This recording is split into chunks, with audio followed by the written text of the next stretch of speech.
اب بخشش کا طلبگار تو ہر صاحب ایمان ہے. ہم اپنے لیے بخشش کی دعائیں کرتے ہیں تو بڑی ناسپاسی ہوگی کہ ان لوگوں کو چھوڑ لے جن کی وجہ سے ہمارا دنیا میں وجود ہے. ہمارے والدین ہمارے دنیا میں آنے کا سبب بنے ہیں، تو جہاں اپنے لیے بخشش کی دعا کریں تو اپنے والدین کے لیے بھی کریں، اپنی بیوی کے لیے، اپنے بچوں کے لیے، اپنے بھائیوں کے لیے، اپنے بزرگوں کے لیے، آبا و اجداد کے لیے بھی دعا کریں. اگر جا کر وہاں دعا کر لیں ان کے آستانے پر اور بہتر ہے، اس لیے کہ اللہ کے نبی صلی اللہ علیہ وسلم نے فرمایا کہ قبرستان میں جایا کرو، یہ تمہیں موت کی یاد دلاتی ہے. موت کو یاد کرتے رہنا بھی بہت اہم چیز ہے. یہ آخرت سے انسان کے تصورات کا سلسلہ جوڑتی ہے، اور جب موت سے آدمی غافل ہو جاتا ہے نا تو دنیا میں پوری طرح منہمک ہو جاتا ہے. موت کو یاد کرتے رہنا چاہیے. اکثر وہ ذکر حاضم اللذات، لذتوں کو ختم کرنے والی اور کاٹنے والی جو چیزیں یعنی موت، اس کو اکثر یاد کیا کرو.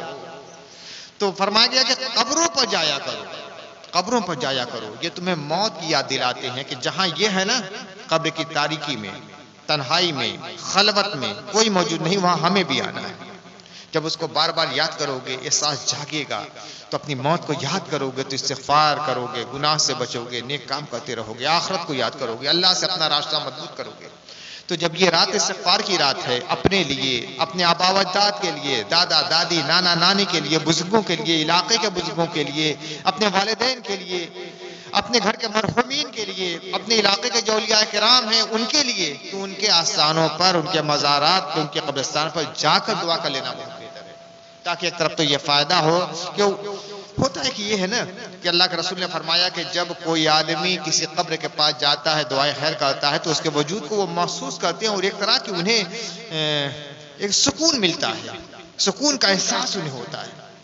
جیسے کوئی آدمی سفر میں چلا جائے، اپنے گھر والوں سے، بستی والوں سے، رشتہ داروں سے، علاقے کے لوگوں سے بہت دور چلا جائے، وہاں اجنبی لوگ ہیں یا ایک دم تنہائی میں رہتا ہے، اور اچانک اس کے گھر کا کوئی آدمی پہنچ جائے ملاقات کے لیے، کتنی خوشی ہوتی ہے.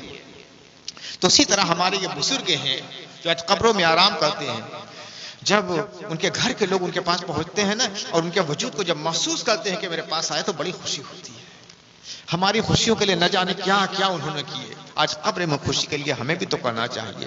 تو اس رات کو قبرستان پہ جا کے ان کے لیے دعائیں خیر کرنا، استغفار کرنا، اللہ کی بارگاہ میں ان کی مغفرت کی دعا کرنا، یہ بڑا اہم کام ہوتا ہے.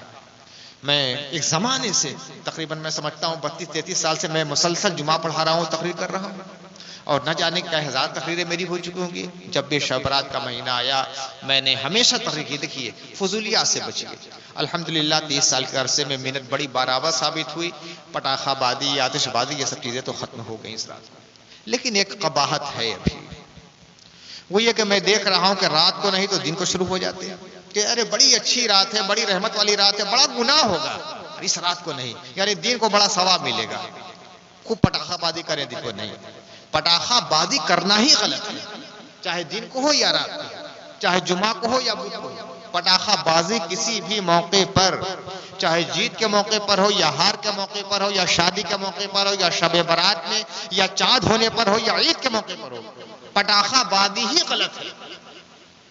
یہ اپنے پیسے کو ضائع کرنا ہے. دیکھیں کئی نقصانات ہیں. ایک تو اپنے پیسے کو ضائع کرنا، فضول کام میں اپنے پیسے کو ضائع کرنا، یہ گناہ. دوسرا یہ ہے کہ اس سے بہت سے نقصانات بھی ہوتے ہیں. کبھی کبھی ہوتا ہے کہ ہاتھ جل گیا، کبھی چہرہ جل گیا، کبھی کہیں چلا گیا تو آگ لگ گئی، یہ نقصان.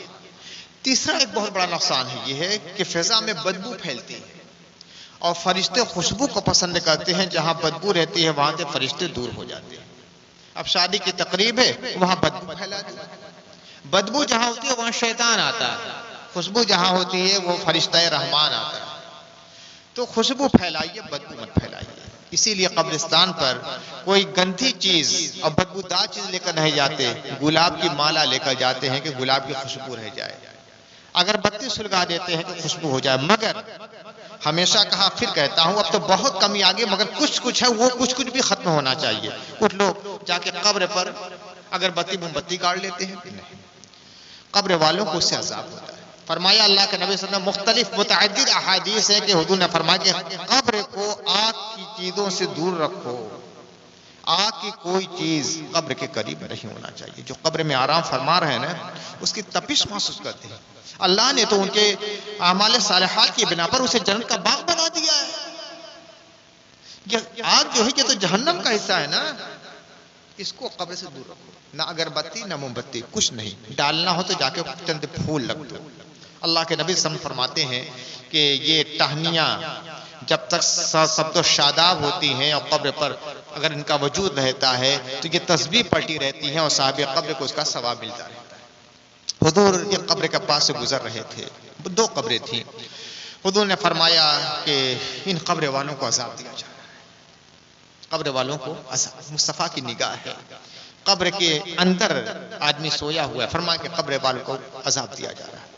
پھر اللہ کے نبی نے ایک درخت سے ٹہنیاں کاٹی اور قبر پر اس طرح لگا دی اور فرمایا کہ جب تک یہ ٹہنی سبز و شاداب رہے گی، تسبیح پڑھتی رہے گی، اللہ کا ذکر کرتی رہے گی، اور جب تک ذکر ہوتا رہے گا صاحب قبر سے عذاب ہلکا ہوتا رہے گا، ثواب ملتا رہے گا۔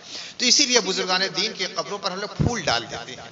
جب تک یہ شاداب رہیں گے، کلمہ پڑھتے رہیں گے، تسبیح پڑھتے رہیں گے، اللہ کی کبریائی بیان کرتے رہیں گے، اور قبر والے کو اس سے ثواب ملتا رہے گا اور عذاب دور ہوتا رہے گا۔ تو یہ اگربتی، بلکہ میں تو سمجھتا ہوں کہ وہ اگربتی کا سلسلہ ہی آپ لوگ ختم کر دیجیے۔ کیسے کیسے اگربتی بنتی ہے نا، میں جانتا ہوں، مجھے تو وحشت ہوتی ہے اگربتیوں سے۔ آپ پھول لے کر جایا کیجیے، جو بھی قبر والے ہیں ایک دو پھول ڈال دیجیے، مالا ڈال دیجیے، تو اس کا فیض ملتا رہے گا۔ ورنہ آج اگربتیوں میں کیا کیا استعمال ہوتا ہے، کیا معلوم نہیں اس کو راحت ملے گی، اس کے قبر والے کو تکلیف پہنچے۔ دور بھی جو لگائی جاتی ہے نا، تو مجھے بہت زیادہ اس پر اعتماد اور بھروسہ نہیں رہ گیا ہے۔ تو آپ لوگ جو اوریجنل چیز ہوتی ہے، یا سب سے بہتر یہ ہے کہ اگر کچھ نہیں لے گئے ہیں تو سب سے اہم چیز یہ ہے کہ فاتحہ کا پھول پیش کر دیجیے۔ جائیے پہلے قبر والوں کو سلام کیجیے، السلام علیکم یا اہل القبور۔ قبرستان میں داخلے کا یہ طریقہ ہے، یا قبرستان نہ ہو کسی کی ایک انفرادی قبر بھی ہو تو السلام علیکم یا اہل القبر، زیادہ قبریں ہو تو السلام علیکم یا اہل القبور۔ سلام پیش کرنے کے بعد جائیے وہاں فاتحہ پڑھیے، جتنا چاہے پڑھ سکتے ہیں، طویل سے طویل پڑھ سکتے ہیں، مختصر سے مختصر پڑھ سکتے ہیں۔ سب سے مختصر فاتحہ یہ ہوتا ہے کہ 3 بار درود شریف پڑھ لیں، 1 بار سورہ فاتحہ پڑھ لیں، 3 بار قل هو اللہ شریف پڑھ لیں، سورہ فلق پڑھ لیں، سورہ ناس پڑھ لیں، پھر 3 بار درود شریف پڑھ لیں، اور پھر اس کے بعد جو خاص جس کو کہتے ہیں ثواب پہنچانا، ایصال ثواب پہنچانا، ہاتھ اٹھا لیجئے اور دعا کی، یا اللہ میں نے جو فاتحہ پڑھی ہے، تیرے کلام پاک کی تلاوت کی ہے، درود شریف پڑھا ہے، کلمہ طیبہ پڑھا ہے، اسے قبول کر لے۔ اس کا ثواب آقا مولا حضور محمد رسول اللہ صلی اللہ علیہ وسلم کو عطا فرما، حضور کے تمام صحابہ اہل بیت کو عطا فرما، تمام اولیاء کرام کو عطا فرما، شہداء کو عطا فرما، علماء ربانیین کو عطا فرما، اور اس صاحب قبر کو اس کا ثواب عنایت فرما۔ اس کو عذاب سے دور رکھ، اپنی رحمتوں کے شامیانے میں اسے جگہ عطا فرما۔ یہ 2 دعا کرنا ہو ان کے لیے کیجیے۔ بزرگوں کے مزارات پہ جائیے تو یہ بھی دعا کیجیے، ان کے لیے دعا کرنے کے بعد، یا اللہ یہ تیرے نیک بندے ہیں، تیرے ولی ہیں، اور ہم سب کے بزرگ ہیں، یا اللہ ان کے توسط سے ہم پر رحمت نازل فرما دے، ان کے صدقے میں ہمارے گناہوں کو معاف فرما دے۔ یہ ہے ایصال ثواب کا طریقہ۔ بس اسی طریقے سے آپ لوگ فاتحہ پڑھا کیجیے۔